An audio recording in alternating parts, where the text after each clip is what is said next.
279.200 warga asing daripada Filipina kebanyakannya. Dari Tawi-Tawi dibawa masuk kembali ke Sabah bermula dari penghujung 2023 oleh kerajaan GERS plus PH. Tahun 2020, satu perbincangan pertama antara kerajaan Sabah dan Tawi. Tawi telah diadakan untuk membawa balik warga Filipina yang majoriti berasal dari Tawi. Tawi untuk dibawa masuk balik ke Sabah. Pada 2 Oktober 2023, Gubernur Tawi-Tawi, Ismail Premier Salih, telah mengadakan kunjungan hormat kepada Ketua Menteri Haji Jinor bertempat di Menara Kinabalu bagi membincangkan kerjasama pembangunan ekonomi dua hala antara Tawi-Tawi dan Sabah.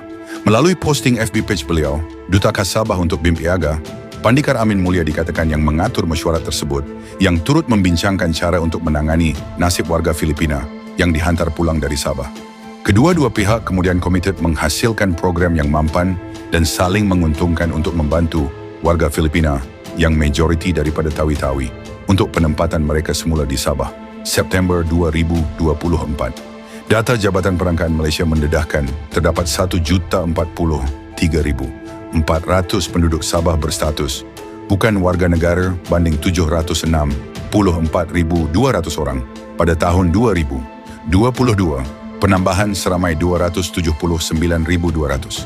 17 April 2025. Mengikut jawapan bertulis Haji Jinor di Dun Sabah, sejumlah 107,717. Warga asing telah didaftarkan sebagai pekerja asing melalui sistem pengurusan bersepadu pekerja asing dan bukan pemastautin tetap, SWAMS. Kesemua warga asing dan PTI ini didaftarkan oleh Smart Sabah SDN BHD. GLC Kerajaan Negeri ini dipengerusikan oleh Setiausaha Agung PJRS merangkap calon Dun Darau JRS Muhammad Razali. Ahli lembaga pengarah Smart Sabah pula terdiri daripada Ketua Setiausaha Politik kepada Ketua Menteri Kasim Razali, pangkat cucu kepada Haji Ji, Sofian Nair, SUT MOF Sabah, dan Ketua Penerangan PJRS Carmen Meldan. 26 April 2025.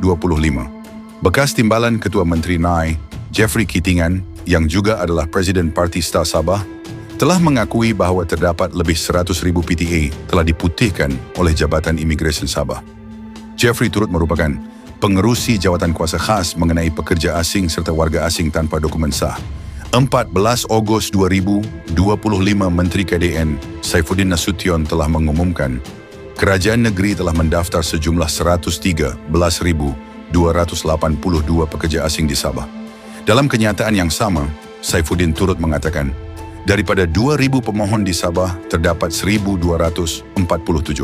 Kewarganegaraan telah diluluskan bagi permohonan 2021 hingga 2024. Berdasarkan data-data yang sahih ini dan daripada pengakuan Gubernur Tawi-Tawi itu telah menjuruskan kepada fakta bahawa kerajaan GRS plus PH telah menempatkan semula begitu ramai warga Filipina yang kebanyakannya daripada Tawi-Tawi di Sabah sejak tahun 2023 sehingga menyaksikan sejumlah 1,043,400 penduduk Sabah bukan warga negara. Peningkatan yang begitu besar ini bukan berlaku semasa kerajaan warisan kerana peningkatan tinggi berlaku dari tahun 2022, 764,200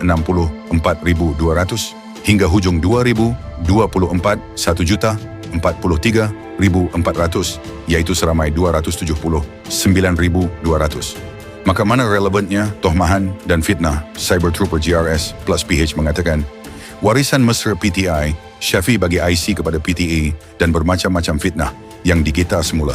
Sedangkan pembantu menteri kepada ketua menteri, Abidin Madingkir telah sahkan di Dun Sabah pada tahun 2024 bahawa Syafi atau warisan tidak pernah keluarkan IC kepada PTI.